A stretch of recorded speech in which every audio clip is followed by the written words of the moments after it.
You're listening to the Broken Meeple Show, a podcast that speaks passionately about board games for the benefit of those who play them. My name's Luke Hector, best known for the Broken Meeple YouTube channel, and I'm an everyday gamer just like you. And I'll be talking about reviews, top 10s, and just about anything that connects me to board games, as long as I have a tea or coffee in hand, that is. So grab a cup, relax, and enjoy. And remember, it's only a game.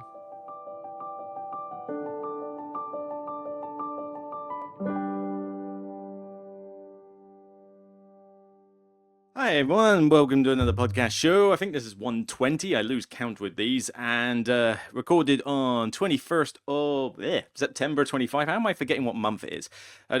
Partially because I'm so sick and tired of it being hot or humid around the UK, but today is a bit of a milestone because looking at the forecast, particularly in my area for the next couple of weeks, the temperature sort of was like in the low 20s again the last couple of days, and now it's dropped to 16, 17. I don't think it'll ever go above 18 now for the next 2 weeks, and it's like, we finally entered autumn, and this makes me happy because finally I might be able to go outside and not sweat buckets. I might be able to keep the house nice and cool, although I'm still going to be in a bit of a sweatbox for this podcast because obviously you have to close the curtains, you have to close the doors, you have to not have ventilation, which means hot.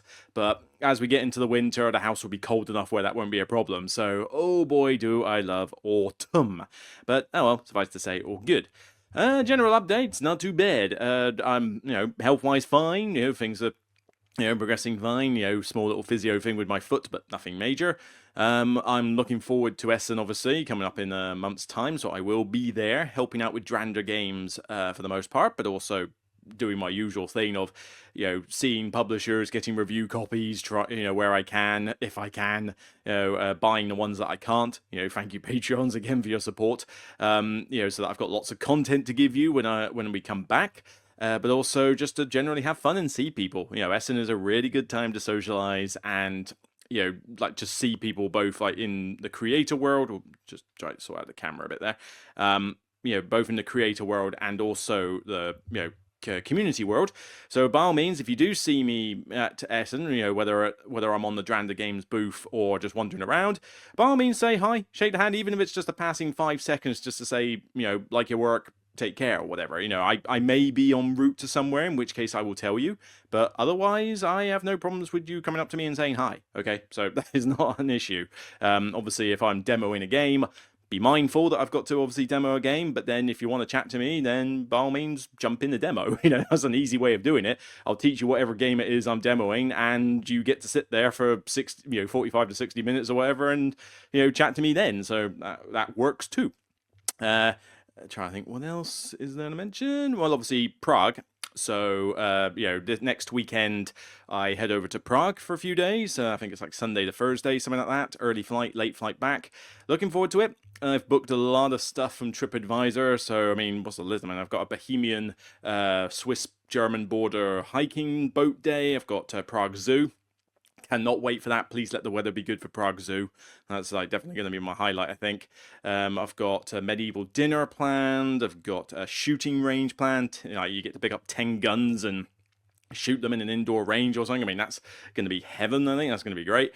What else? Got a couple of little tours, like a pub tour with some history lectures and stuff, and then obviously I will see what board game stores are there. If you do know what board game stores are in Prague, by all means give me a shout in the comments. I'm aware that there's 2, I think, one in the Old Town area and one elsewhere, but if I find them I will check them out. And obviously I want to see stuff like the clock and the river that goes through and stuff. I'm just not a history fan. I don't really go on holiday to learn about history. It's not my style, really. And, with that said, it's just a case of, I'd rather see cool things than find out the history of cool things. That's just what I do. I like scenery, I like animals, and I love food and drink. Oh, yeah, that's the other thing I booked. Yes, it was like a food tasting tour that you walk around various areas and get street food. So basically sampling 10 different food and drink options from effectively the Czech Republic. So yeah, I am definitely looking forward to experiencing Prague. It's been on my wish list for a while. Normally I do cruises. This time I just decided to say sod it, book a flight, get a hotel, book some excursions of my own on TripAdvisor, and just see if it works, because there's only so many ways that I can have a holiday as a solo traveler, and cruises really don't like to help me out on the solo front. So that is the way it is. But yeah, I'm looking forward to it. Should be pretty good. But obviously, no recording during that time. I'll try to have some stuff ready to release, and hopefully you won't notice much of a blip. But obviously, for a good 4 or 5 days, I'm not going to be doing any recording. So I'll try and get stuff done in advance. I mean, what's to do? Shallow Sea review. I should be editing that today. So that should go up very soon, maybe tomorrow or Tuesday, the Shallow Sea speed review. And then after that, I've got games that I'm playing at the moment. So Ada's Dream is currently on the table below this laptop to give the beans and give my full review on that. And then if I have time, the idea is that in the future I will do some speed reviews probably of the Anarchy and Skara Brae, which have finally arrived. Finally they've turned up. I mean, it took long enough. I'm really confused about this camera thing. There we go. Let's try and get it a bit more central on the face of that. If I'm looking at the screen, I'm not completely out of the shot. That's a bit better. So yeah, quite a few things on the horizon, but generally pretty good. Work could be better. There's been ups and downs at works, but fingers crossed by the time I get back from Prague, things will improve for the most part with work. So we'll have to wait and see, but definitely there's going to be some turning points, I think, in the next month or so. But yeah, I mean, generally, at least compared to last year, I'm not stressed out and pulling my hair out and running around in circles because I'm got far too much to do or anything. No, if there's one thing I am good at when it comes to my work, I'm very efficient. I'm very efficient and I'm very fast. So I when it comes to getting all my project stuff up to date and managing my portfolios and things, I'm definitely, I think, the best person that does it speedily and without hassle. But that's not always what you need. All right, so cool. What else for the channel updates? Whoop, whoop, whoop, get it on the screen. There we go. So, yes, the Don't Starve preview is the main thing. 26,575 subscribers. So, yeah, let's keep that up. Let's keep that going. There's not been a huge amount of views stuff lately, but then I haven't released major stuff apart from the Don't Starve preview. So, since last time I've done a speed review of The Gang, the one that Shut Up and Sit Down hyped up to crazy, well, do I have a similar likeness for it? Well, we'll see. That poker sort of co-op game. Canvas, I think it's called Mip Map or something like that. I might have got that wrong, but they basically supplied me with a beta Steam key to do a little playthrough of the Canvas game. If you remember Canvas, that really nice little cutesy art game. It's a very light game, very new gamer friendly. They've done a digital Steam version, and this video basically has me going through it. Very few views at all. I mean, I guess Canvas is not the first thing people really wanted to see on screen, but it is kind of weird. I mean, yeah, digital gameplays just don't seem to get a lot of views generally. I mean, channels will do playthroughs of tabletop games and they'll get the views, but whenever I do a playthrough, they don't. And I mean, this sort of thing puts me off wanting to do tabletop playthroughs. Although, to be honest, I haven't got the setup to be able to do them anyway. I've kind of given up on that front. I just don't think it will work. So, digital is the way I can go, but digital really just does not generate a lot of views for the effort it takes. So, there is that to consider. And I know some people like tabletop, not digital, that I've had all the reasons why. It makes sense. But still, if you're going to create content, yes, you want to have fun doing it, but yes, you also want it to be meaningful. Right, so, but the main one, Don't Starve, board game preview, so I don't give a verdict out of 10, I give my pros, I give my concerns, this is not an advertisement, it's not even a sponsored preview, it's I got a demo copy of the game to try and give my thoughts on it, which are, for the most part, positive. There's some concerns I have, but I think they're mostly positive. It's based on an IP for a game that I, have played and really like, so this is quite a cool little milestone for Glass Cannon Unplugged, respecting an IP as popular as this. And yeah, I give my preview thoughts on it. So you will notice a bit of a format change compared to other people who do preview videos, because a lot of people out there will literally just do an advert for the game. Whereas mine is kind of like a semi-review. It's like, here's how it plays, here's why I'm previewing it. Here's the things that I think work well, here's the things that I think they need to fix by the time the game comes out. And then I don't give a rating. So it's, I think there's a bit more of a, the fact that I'm willing to say cons about the game is more than I see a lot of people do with these previews. So, hopefully that gives you a bit of incentive to go review that. But yeah, so far, not doing too bad since I released it yesterday. But yep, I look forward to more of these. So yeah, not many other videos since. I mean, I think that's kind of the way of the norm now. I can only do so many videos at a time, and because we're in the pre-Essen period, there's not been a huge amount to report on. But once we've gone to Essen, oh boy, there'll be a lot. But, you know, that Essen's not till late October, so even with Prague in the way, I mean, Ader's Dream, Skara Brae, the Anarchy, there should be room for a top 10 list in there somewhere. You know, a top 10 list. I've had some ideas from other people. I might regurgitate a list that I've done before and just update it. People might say, well, why not do a top 10 pre-Essen thing? I feel like I want to save that for the podcast show because it's easier to look at the stuff on screen. And there's only so much I can really report on with the Essen stuff. Because it might be like, I'm looking forward to this game. Why? Because it's a designer I like and a publisher I quite like. And that might be all the information I have about the game. It's not really much for a top 10 entry, is it? So that's more, you know, Essen previews are more for the podcast, which if I'm going to do one, well, not if, when I do one, it will more than likely be probably the next episode, actually, because that's the weekend after I come back from Prague, and the 2 weeks after that we'll be cutting it close to Essen in general, so you're going to want a preview more than 3 days before the actual event. So yeah, I think next episode in 2 weeks' time will be the Essen preview. You know, I can give you a little bit of feedback as to how my holiday went, and we'll get straight to the chase and do some preview stuff about Essen. So yeah, okay, next episode it is.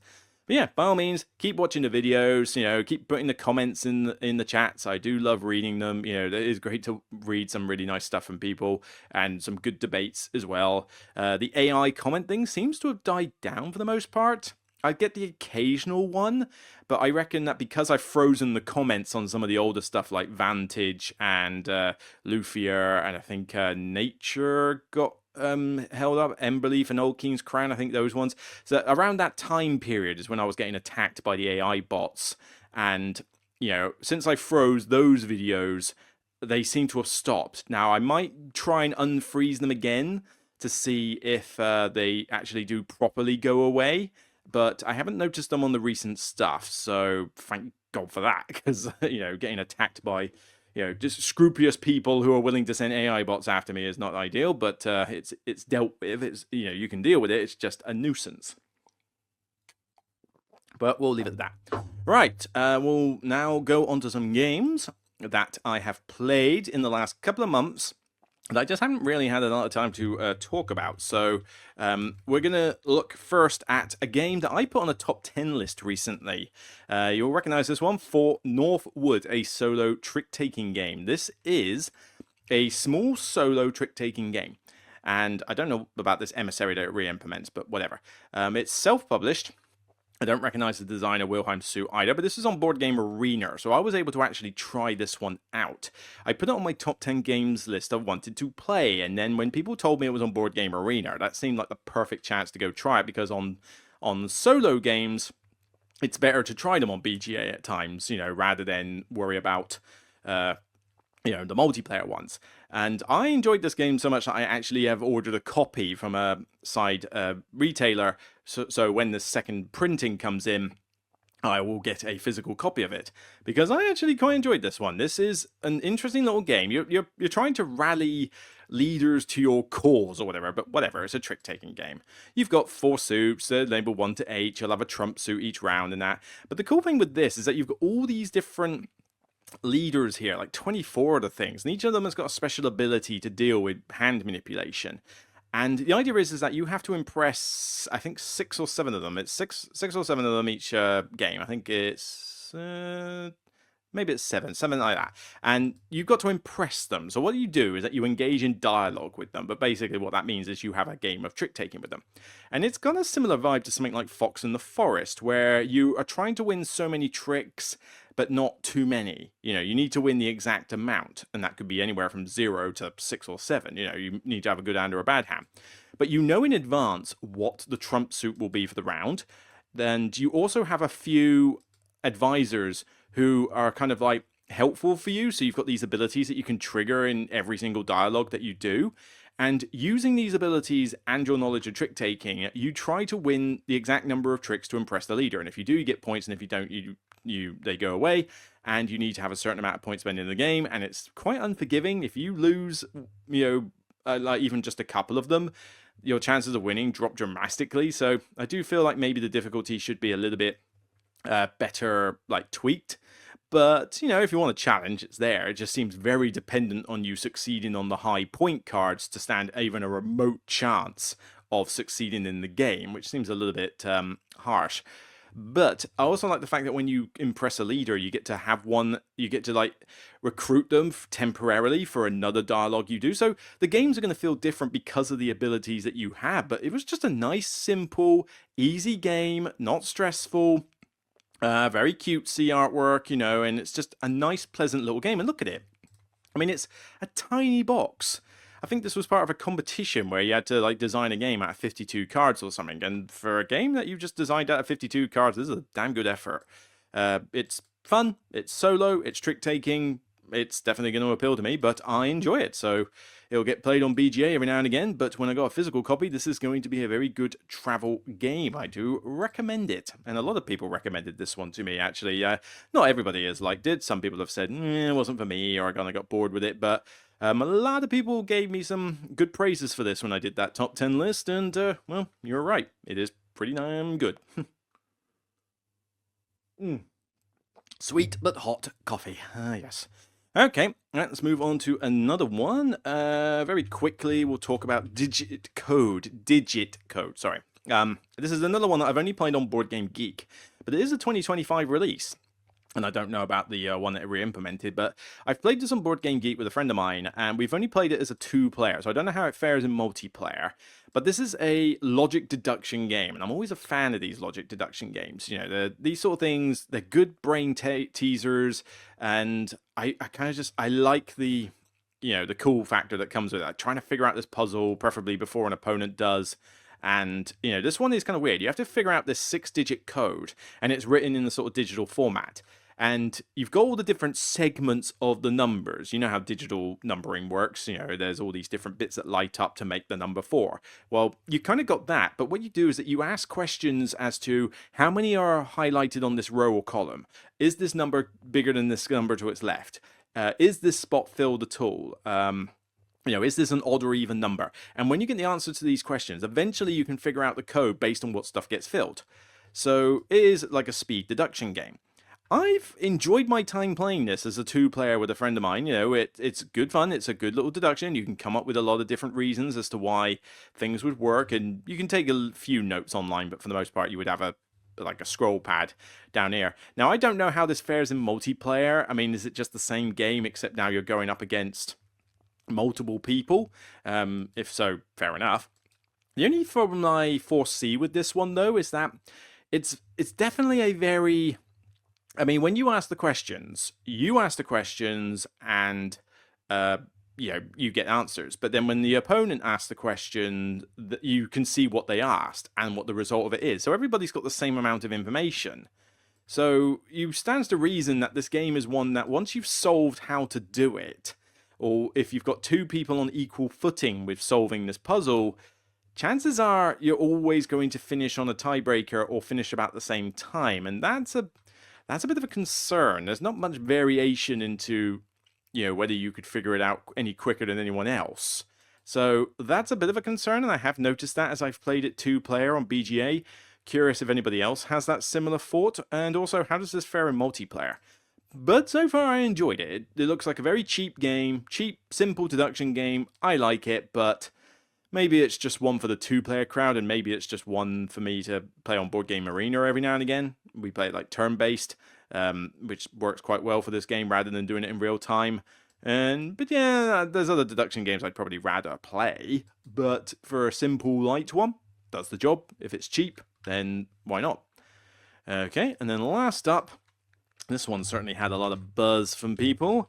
Moon Colony Bloodbath. I told people that I'd played this a little while ago and had some positive thoughts on it. Well, a friend of mine ordered this one, so we played his copy, and we played it several times in the night because it's not a long game, which is something in its favor. But, you know, the artwork is, and the component quality could be better. I mean, it is Rio Grande Games after all. They're not particularly known for great artwork or great component quality. But it is trying to replicate a kind of retro sci-fi feel with the whole we're in space and we have colonies and we live on the moon and there are robots and they want to kill us. You know, it's replicating that whole thing, and it does that theme quite well. Particularly if you're playing with people who know these types of movies, these types of settings, and can sort of get quote references and just get into the silliness of it all. And that's something you need to bear in mind. I enjoyed this game. I don't think it should be hyped up to the immense craziness that I think Shut Up and Sit Down gave it. And it does annoy me that any time they speak about anything, it's always a positive thing, and then everybody flocks to it saying, well, if they like it, it must be amazing. It's like, people, you are capable of forming your own decisions, all right? You know, you don't need to be such sycophants. But the thing with this game is that I actually did legit enjoy it, but I do understand why some people are going to hate its guts. And I do think it's a fragile game. Essentially, it's a communal deck builder. So you have, you're building up a tableau of cards of various buildings, and you have like a hand of certain cards. You have these actions that you can do: build, research, mine, to get various resources. But the idea is that you yourself don't have you have a hand of cards of stuff that you can build, but you're not doing the deck building yourself. The central deck is. And the central deck starts off with you doing little work phases to do your various actions, and all is nice. But very quickly, robots get added to the deck, problems and dilemmas get added to the deck, which cause you to lose colonists. And basically, it's a case of last man standing. Like, who's the... you either get to a point where the deck runs out, or everybody but one person is dead. And, scratch that. No, you carry on until the deck runs out of dilemmas, or you carry on until the first person dies, and then you count up who's got the most colonists. And and there've been some very tight games, so there's no real player elimination because the game ends at that point. But this is a fun, silly game if you get into its theme and what type of game it is. You're not meant to take it seriously. You're building up an engine to watch it disintegrate in front of you. So it's got that sort of Galaxy Trucker feel, and I do hate Galaxy Trucker as a game. But I don't think this is the same kind of game. I mean, it's not the same kind of game as Galaxy Trucker. Galaxy Trucker has that speed element, which I hate. The grabbing of the tiles and trying to build the thing. And if you aren't very good at those sort of speed reaction games, you'll lose every time. And I'm not very good at speed games. I tend to struggle with them, and I don't enjoy them as much. But this one is a kind of a Euro-style deck builder, but with a silly theme attached to it. You can add your own little cards to the deck that give you bonuses, and the idea is that you want the deck to keep recycling those as much as possible. But the buildings you put down are to make your actions better. They're to protect you from certain threats. They also have colonists on them, which kind of act as a buffer, so when things start getting destroyed, you have to destroy the buildings that you've built earlier. It's a fun, silly game. But you gotta know what it is going in. There's a lot of randomness to the game because there's a lot of the deck building aspect. What order various cards come out can vastly affect whether somebody wins. In fact, there was one game that the only reason I won was because certain cards came out in the right order to mean that my whole city didn't disintegrate by the time I got the thing that I needed. Had it been any other way, I'd have lost, no problem. So it's a luck-filled game. It's not very well produced. The artwork is retro style, yes, but it's still pretty basic artwork, and nothing component wise in here is anything to shout about. You have this weird tracker system for the actions, which you keep forgetting to do half the time. And it's not going to be for everybody. But this is if you can find the right group, if you can get into the theme and just have some silliness. I mean, one of your guys is called Dr. Brain, for Christ's sake, and he has this big goldfish bowl on his head with a brain in it, and he's obviously a mad scientist, and it means nothing to the game. Your characters don't have unique abilities or anything, but it's that retro sci-fi thing, which is what they're trying to do. It's and all they need to do is just add more cards, and I would be happy for expansion content. It's a fun game. You're going to rinse repeat some of the buildings because there's duplicates and there's only so many in the game, so I think this game probably is going to need some expansions in the future. There are definitely some buildings that I think are better than others. I don't think they balance them very well. I mean, Kale Farm, you can, get +1 food when you farm, and when you play it, you get to farm. But I mean, compared to some of these other ones where you get, you can play a thing for free and it gets you a bunch of money, or clone banks where you get loads of colonists every time you research, and if you don't fall prone to hunger, you get a bunch of colonists. I mean, There are some cards in here which, if you create the right strategy, just become damn right overpowered. But there are also some cards which I think aren't worth the price of the cardboard they're printed on. So, there are some balance issues. There's a high level of randomness. And I certainly wouldn't want to play this with everybody. I mean, I would not want to play this with randoms at a convention. I don't think it would work. Playing it with too many players isn't really a big deal. You might as well stick to like 3 players. 4 players is not bad. I suppose maybe that's harsh. Now, actually, 3 or 4 players I think works fine with this. I don't know if it goes above 4. If it does, I probably wouldn't recommend that. But yeah, I mean, I like it. But I was playing it with friends of mine. We were getting into the theme and we were having a laugh. If you can replicate that, this game will be fun for you. And you have to like deck builders with a sort of card randomness factor. But if that sort of stuff doesn't appeal to you, you are going to hate this game. And I certainly don't think it should be hyped up as much as it has been. Okay, this is a fun game that's going to appeal to a certain crowd. If you're not part of that crowd, this game is going to drive you nuts.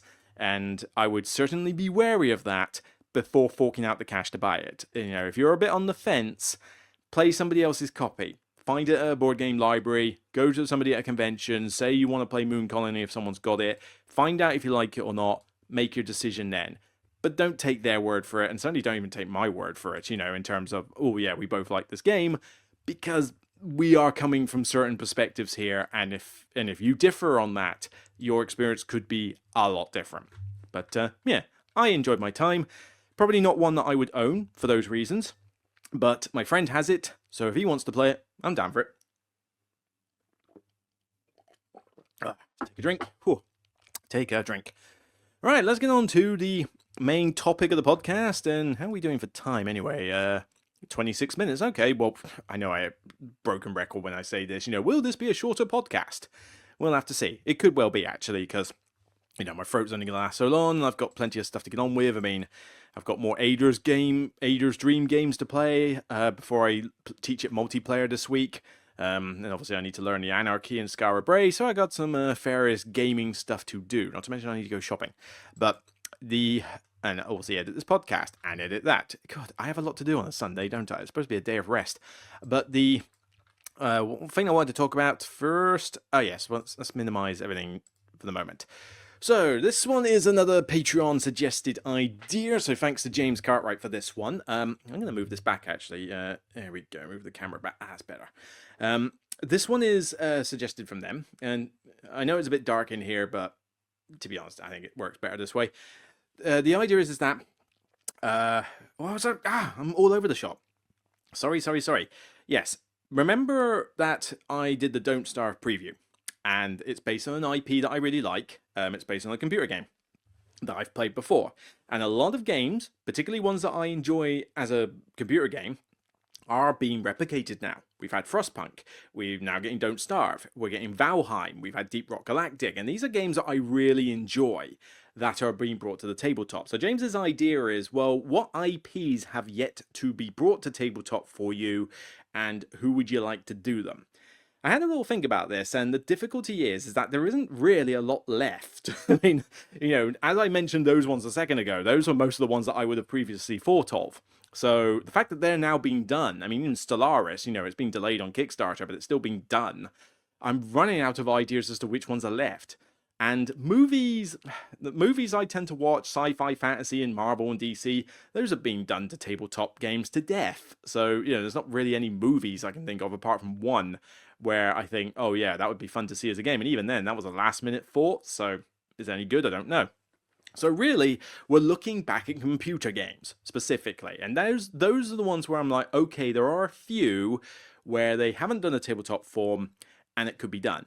So I've got a few ideas, just very briefly, and what I'm trying to do is avoid ones that are too similar to stuff that's already been done. Like, for example, you could take the Battlefield games. I like Battlefield, I play that Battlefield 4 every now and again. I enjoy, I don't know, I'm in two minds about the Battlefield 6 beta. I played it, and I mean, it looks cool, and it does feel like Battlefield to an extent, but it also feels like Call of Duty because the time to kill is way too low. There's some problems with the way you play it, and like gun bouncing, and the fact that you just can't see anybody before you get a chance to shoot them. There's a bit too much going on, and some of the level design's a bit weird. It's too clustered. It's too close quarter battles. There's no big open maps yet. So yeah, I have problems with it, but I digress.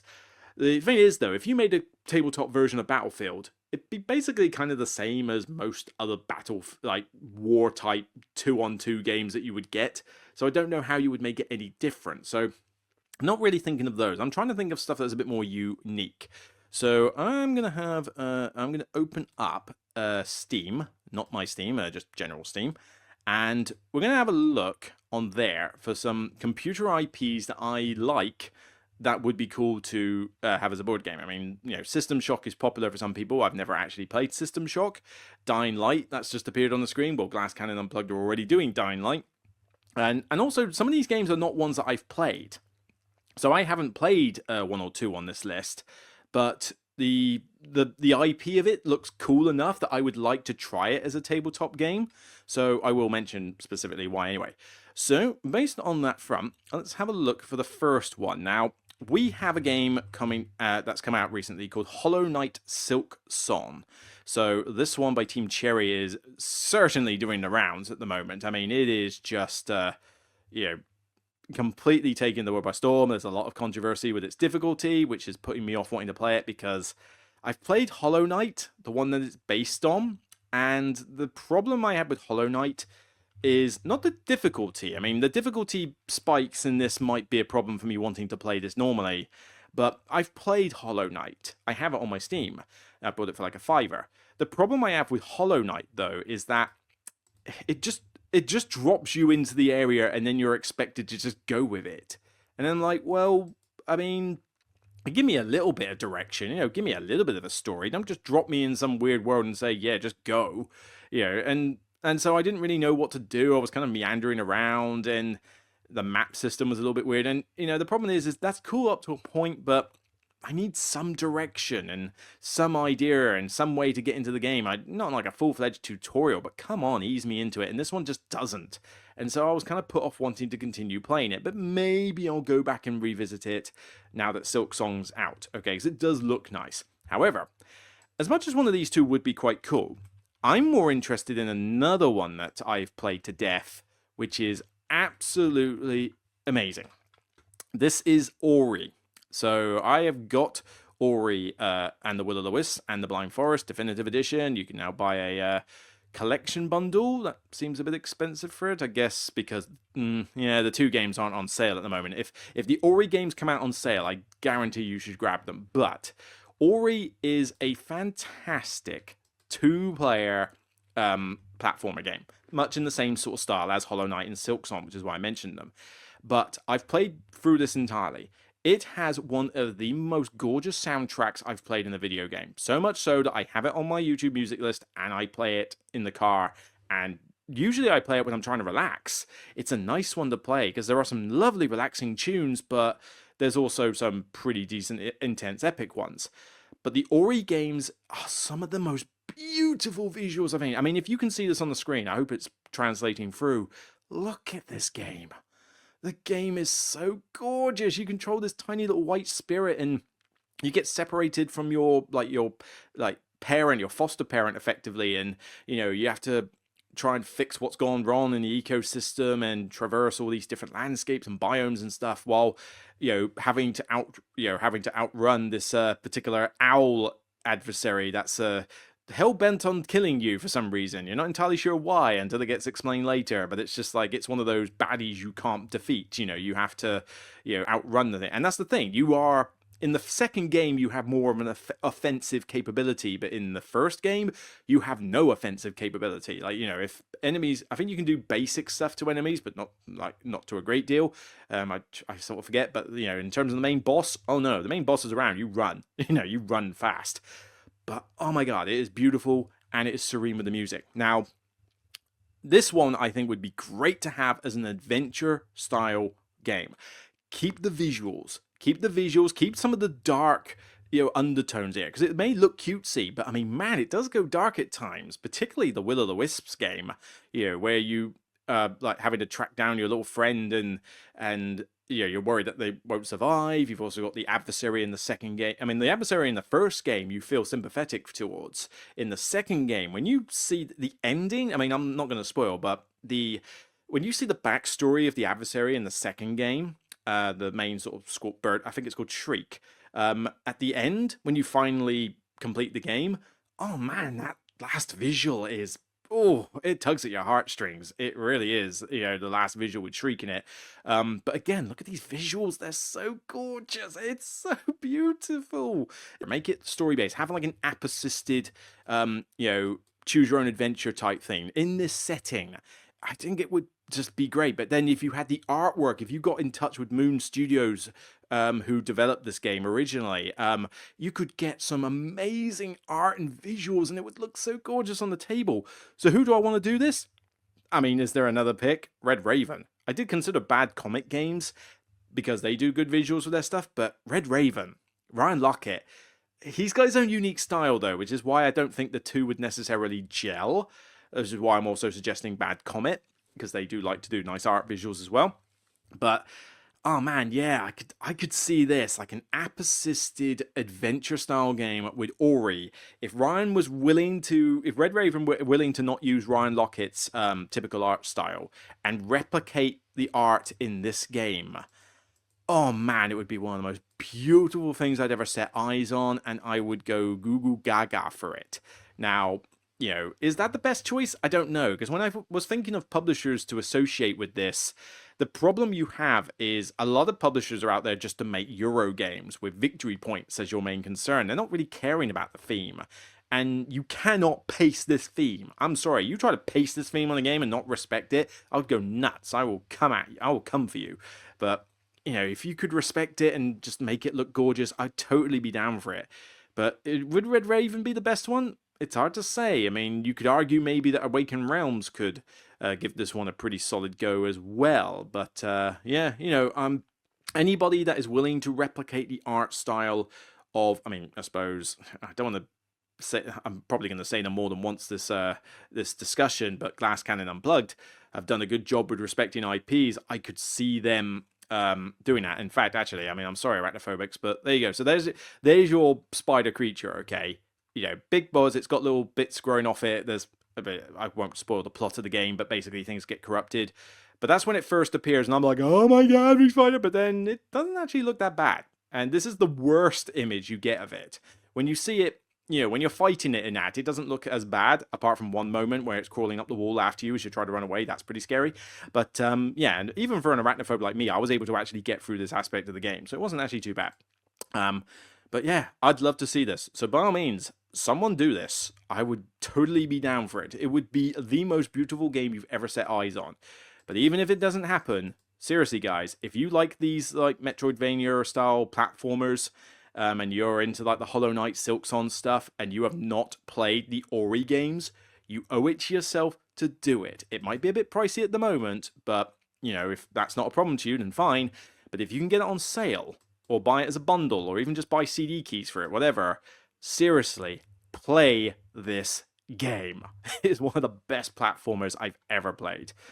Alright, next up, I'm thinking one that's technically already been done, and that is XCOM. Now, XCOM is already a game that I've enjoyed on the PC. I've played through XCOM 2 and the like, and we had a game with XCOM. We had Fantasy Flight do one for, XCOM, which is on my shelf still. I still have it. It was app-assisted, it respected the IP, and it would have been nice if Fantasy Flight Games, or I guess now it would have to be someone like maybe Rebellion Unplugged, Rebellion Games could do it. They've done Sniper Elite in a similar fashion, and maybe, as I say, Awakened Realms could do something really nice with this as well. But the problem with the FFG one is that it only sort of covers more the strategic part of XCOM, so the managing your defenses, the airships, the commander, but it is still a really cool game, and it's app assisted and it does a great job. I don't know why this is showing more. I would like it to show more actual gameplay rather than the cinematics. That's a bit of a problem.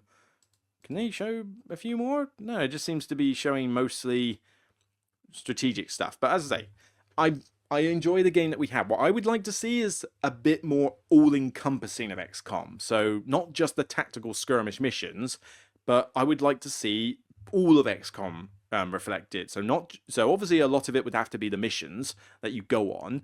So you're effectively creating a tactical skirmish game here. But I want to see the base building part. I also want to see the I hope this is coming on the screen. There we go. Yeah, I want to see the base building. I want to see the changing your weapons and upgrading your goods. I want that aspect as well as the skirmish thing. Make it a big, grandiose, epic game that you could play solo and with multiplayer as a co-op. And I think this would be really cool. Now, the only problem is I don't quite know how you would do the tactical skirmish part as a co-op.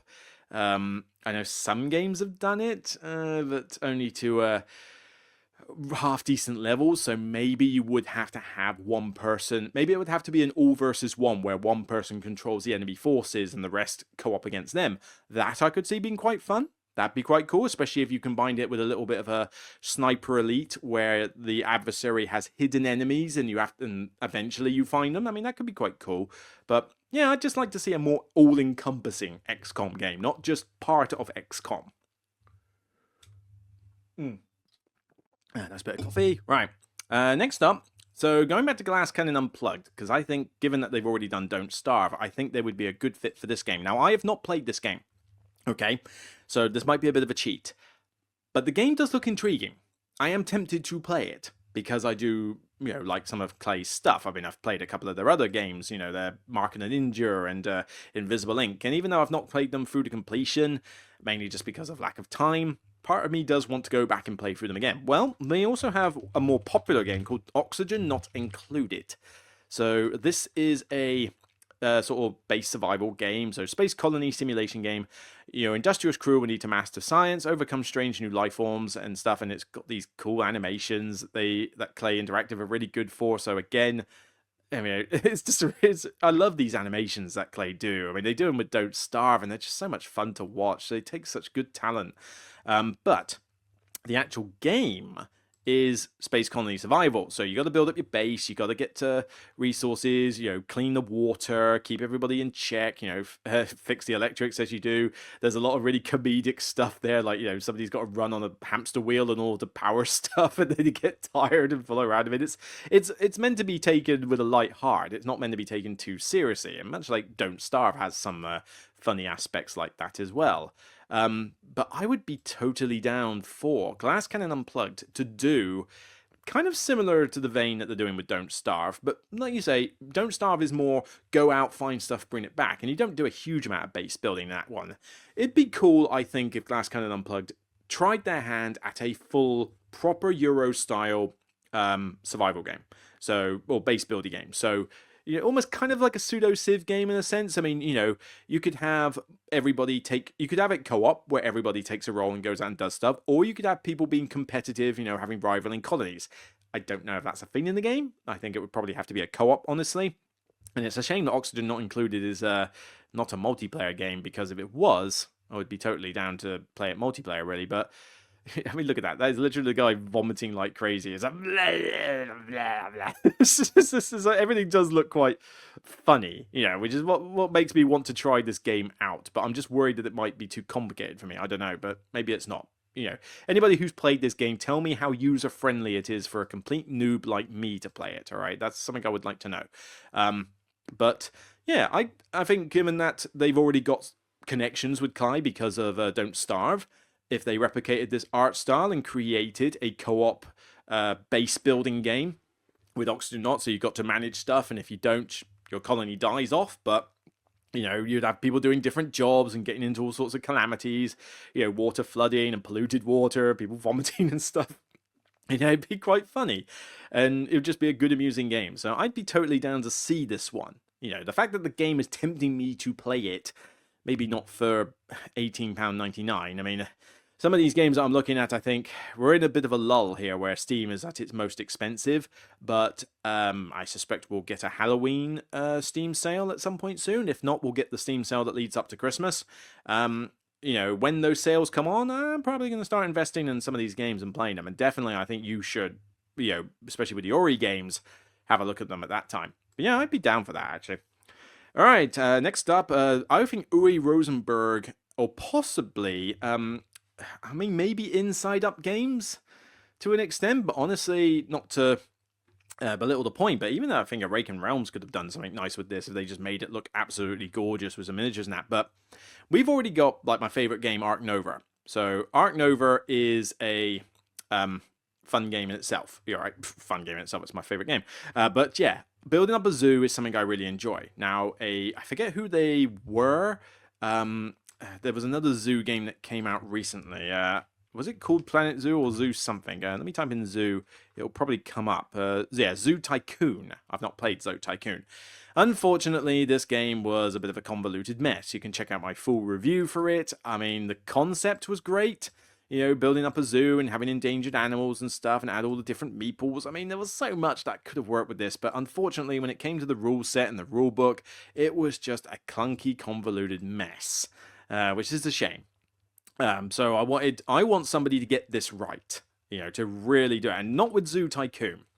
You know, we can do better than that. I would like to see maybe Uwe Rosenberg, you know, take a step away from farming games and maybe do something like a zoo game.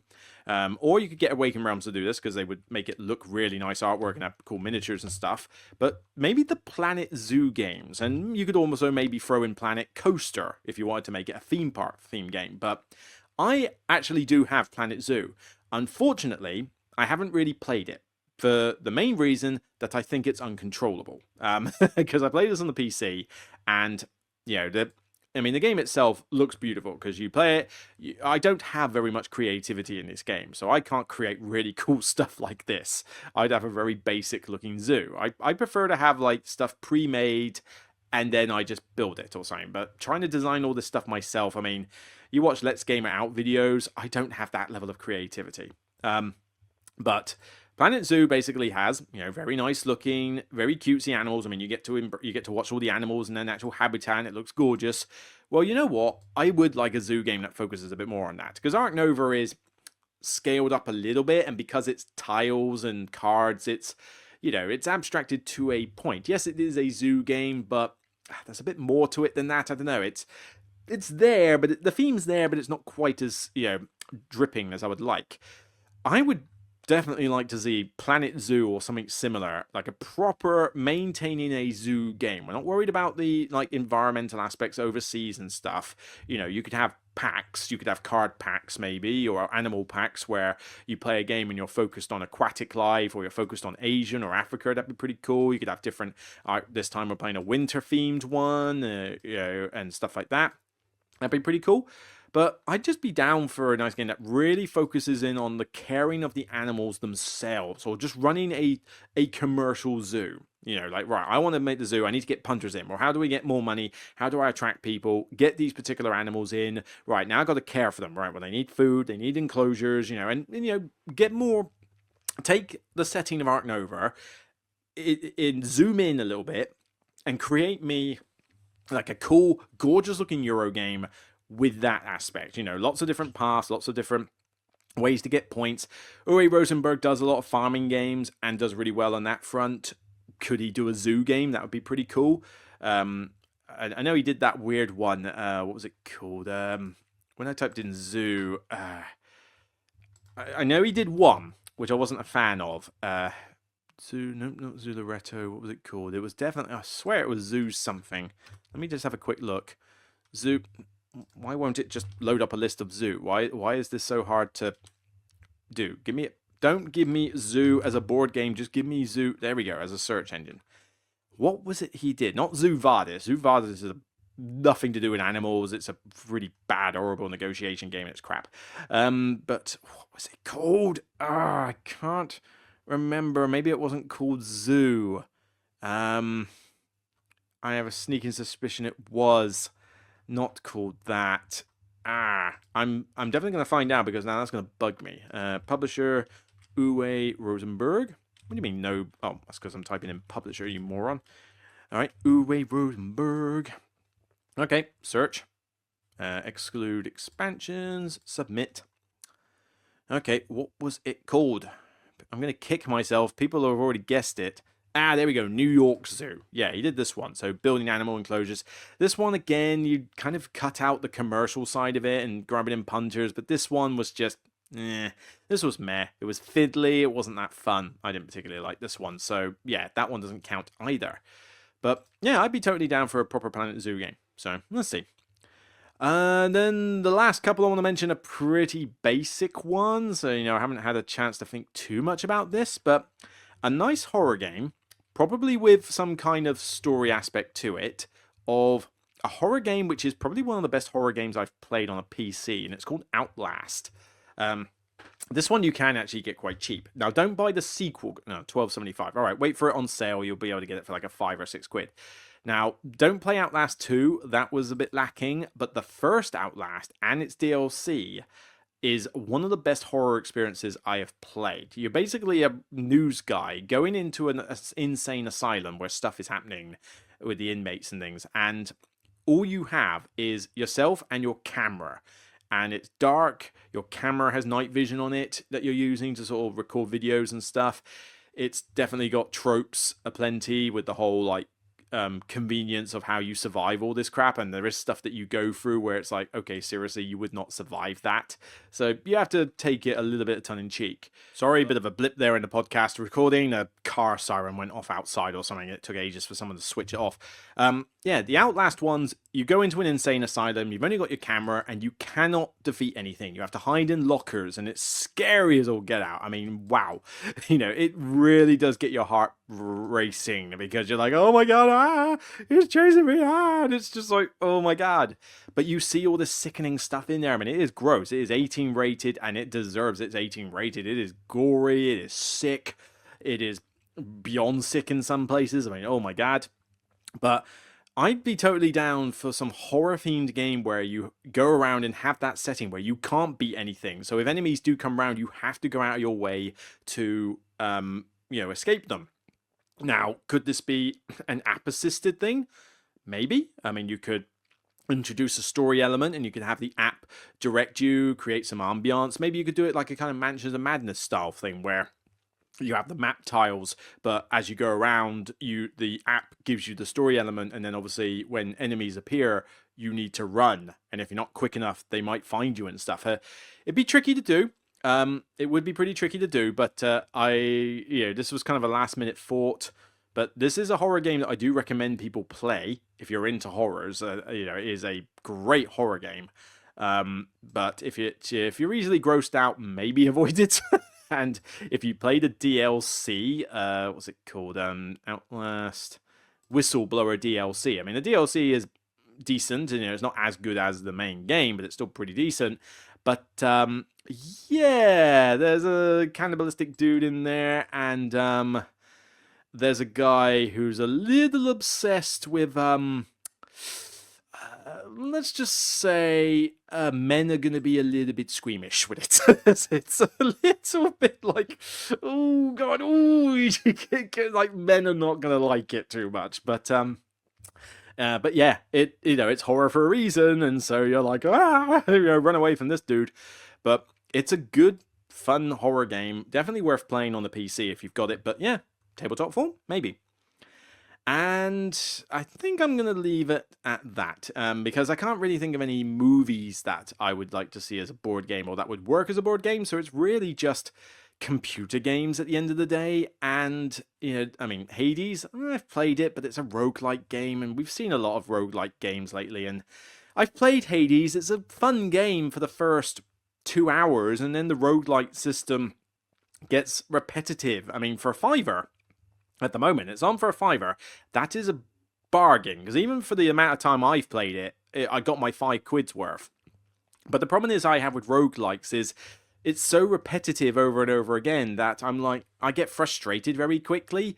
The gameplay is not enjoyable enough for me to want to rinse repeat the same stuff all the time, because you have to go through all the easy stuff before you get to the point where you died last. And it's like, well, no, I want to respawn from where I died last and continue on from there, like a normal game. I don't like this idea that I have to repeat the entire game again to get to that point and hope that I survive again this time. That's not what I enjoy. So stuff like this and Slay the Spire and things like that, I never really got into. Then I don't particularly. I played Slay the Spire. I found it boring, honestly, as a game. So it's this sort of thing wouldn't work for me. But looking at other top sellers, I mean, Borderlands. I mean, that would be a generic thing. Cyberpunk. We've already got games like that. Dying Light. Marvel Rivals, I mean, that'd just be another arena game. Football Manager, Portal Games tried this and with 11, it didn't work. Check out my review for that one. Silksong, I've already mentioned. £16 for Silksong, that is a pretty good deal. Silent Hill, we've already had Apex Legends. I've never played Apex Legends, it's not something I'm interested in, but the game was represented fine. Stellaris, really like it, and I look forward to the board game when it eventually gets released. Taking its sweet ass time. Hollow Knights I mentioned, Planet Coaster, Grand Theft Auto. I mean, to represent that in tabletop form would be pretty tricky, given that it's so open-ended. Not to mention, I'm sure a load of people will be like, oh, no, we can't have a game about stealing cars and killing people. That's too violent for the kiddies. I don't know, but whatever. It's like, you're going to get some people complaining about stuff like that. I mean, you wonder why I'm having such a go about it. Remember Pokemon, the first movie? Do you remember that when it came out, right? There was like a controversy where from the Japanese version to the American version that the ending was changed to try and throw in some kind of message about it's wrong to fight, we shouldn't have these little creatures fight each other, it's wrong. And they basically tried to put in some soppy little anti-violence message in the middle of a Pokemon movie, which is all to do with little kids getting these little creatures and using them in battles. Okay, shut up. That drove me nuts when I saw that. It's like, seriously, and it's not just Americans, I mean, the English as well, and like the whole world is just so far up its own ass, you don't mind me saying, with regards to, health and safety and censorship and like, oh, we've got to think about the children or people will get offended by this or something. I'm getting sick and tired of this mentality in the world. I mean, when we were in the 80s and early 90s, we grew up with films that were designed to traumatize you. And they did, but they were good, entertaining movies and they did their job and they didn't suffer from the tropes of these days, And so seeing this sort of stuff played out is just, it's pathetic. It's so pathetic. People being offended for people who aren't offended, with such silly little things, particularly when it comes to video games and even board games to an extent. It does do my head in. But what else we got? We've already had a Deep Rock Galactic one, Team Fortress, no, Arena, Europa Universalis, or whatever it's pronounced as, Universalis. I'll try to get it right. There is already a board game of that. I would like to try it, although it does look like an absolute mammoth. Stardew Valley. If there wasn't a board game of it, this would be like top of the list for people to represent. Because even I was dubious about Stardew Valley, and then even I found it addictive when I played it properly. Although I've played it now and I don't have a reason to go back to it. That's the problem. It kind of lacks any replay value. Once I've played it through once, there's not really a major incentive for me to play through it again. Apart from multiplayer, we have fun doing that sometimes. But yeah, I mean, Stardew Valley may not be the best board game around. It does have problems, but it does represent the theme pretty well. I'd certainly like to see Stardew Valley given a second go, maybe. Demon Slayer, Dawn of War, we've had an umpteen amount of Warhammer games. Power World, that would get its own share of controversies, wouldn't it? Never actually played it, though. Farming simulators, I mean, these various simulator games are basically what Euro games are, so I'm not sure that would work. We've had Dragon Ball Z stuff, I already mentioned Don't Starve and Deep Rock Galactic. Wow, £3. £3.73 for Don't Starve to get. Oh yeah, because Don't Starve is having a sale on at the moment. Yeah, if you want to get into the Don't Starve games, now's the time because they're on a very good sale. Age of Empires already has a game. Came out a while back. Sid Meier's Civilization again already has games. Although, yeah, the Sid Meier's Civilization 7 is, well, let's not beat around the bush. It's crap. So, so the UI was designed by a 2-year-old. Let's see, Ready or Not, no. Flight Simulator, I suppose you could argue that's Sky Team. Elden Ring, I think Steam Forge is already doing that. I've never actually played an Elden Ring game. A friend of mine says, like, Luke, you're really good at all the fighting aspects in the games we play, like Enshrouded and stuff. You've got the reflex and that, so why don't you play things like Dark Souls and Elden Ring and stuff? And the main reason is because those games tend to fare better when you play them with a controller on a console, rather than trying to play it with a PC mouse and keyboard, and that's not really what I go with. Plus, fighting the same boss over and over again, trying to get it done is something that probably wouldn't entertain me. Grounded. Actually, Grounded was a tempting prospect. Grounded could be a really good one for, similar to the Oxygen Not Included, for a survival-based base building game. And that, the reason I don't want to see Grounded represented in tabletop form, though, is if, like me, you're arachnophobic, there are some games where the spiders are too scary for their own good. I play Enshrouded on Sundays with friends of mine, and on Enshrouded, you can turn arachnophobia mode on.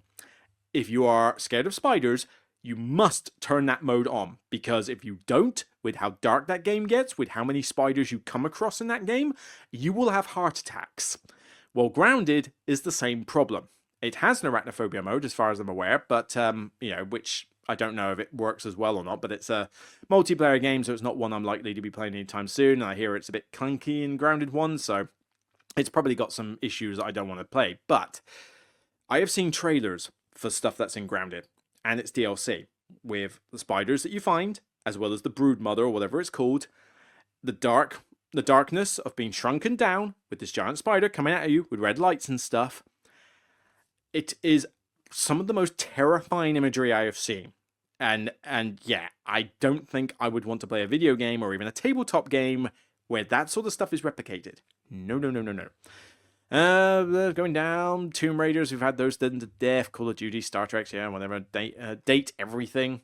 A dating game is a board game. I mean, that would be quite amusing, although I bet that would get a lot of controversies as well. Actually, we've already had a dating game as a board game. Remember the, what was it called? It was the 2-player. It was a solo published game, like what the one game that they did or something. We Are One, We Are Together. I forget its name, and I'm not going to bother trying to find it, but it was where you had to play head-to-head with one opponent, and you were trying to date and get married, and you were trying to see if your personalities gelled. As one, for as one? I can't remember. I mean, you can put it in the comments if you want, just for other people's sake. I'll find out in a bit later, but, that game's technically already been done. Spider-Man 2. I mean, I'm literally just going through all the top sellers and seeing if anything jumps out. Far Cry. That'd just be another generic one. Last of Us. I mean, that's just going to be another zombie game at the end of the day, and zombies have kind of been done to death. Cult of the Lamb? I've not played Cult of the Lamb. A friend of mine does. The same friend who plays Stardew Valley and introduced that to me. She and their boyfriend absolutely love Cult of the Lamb. I don't know if it's a game I would enjoy, but, it's another one of those indie games. It's got a really weird theme about it. But I suppose that in tabletop form would be good. I mean, if they did, guarantee you I would try it, and they would be the first person to want to playtest it. I mean, they were the first person who wanted to jump in on Don't Starve, along with people at my Bogner Game Club had a similar likeness to it. Yeah, so, I mean, there's a bunch there. We're letting it ramble on too long. So, yeah. There's some computer game IPs that could be cool as a tabletop game, but I think my favourite ones are kind of now being done. But it was interesting just to have a look and see if there was any left over. And, by all means, get your thoughts in the comments. Let's focus on computer games. I'm not too interested in movies for this one. So what computer game franchise or computer game, it can be a major bestseller, it could be an indie game, which one do you think would go well as a tabletop game, and which designer or publisher do you think could bring it to the limelight? Because you might suggest something I've not thought of, and I might be like, okay, I'd play that, it'd be interesting. So get your thoughts in the comments. That's it for me on this episode of the Broken Meeple. Thanks for listening or watching. By all means, check out the reviews for the Skara Brae, Anarchy, and Ader's Dream when they eventually done, and Shallow Sea when that one comes out first. I look forward to doing more stuff for you when I do the Essen preview, and obviously I'm looking forward to my holiday in Prague. If you're a follower of my Instagram channel, I will be posting photos to Instagram for while I'm on holiday. Because like I say, my Instagram channel is not entirely game focused. It does include my own enjoyment when it happens. I put up photos of my Norway Arctic Circle trip on Instagram, and as enjoyable as that was. So I'll try to keep Instagram updated with stuff in Prague. And if by some fluke you happen to be somebody who lives in Prague and watches the show, maybe we can meet. I mean, I do have some excursions planned that are going to take up entire days, but there are one or two times when I'm going to be just wandering around the city having a look at stuff. So maybe when I'm going up to one of those board game cafes, we could meet and have a chat. Whatever. The sky's the limit. So take care. I'll see you on the next episode. And remember, it's only a game.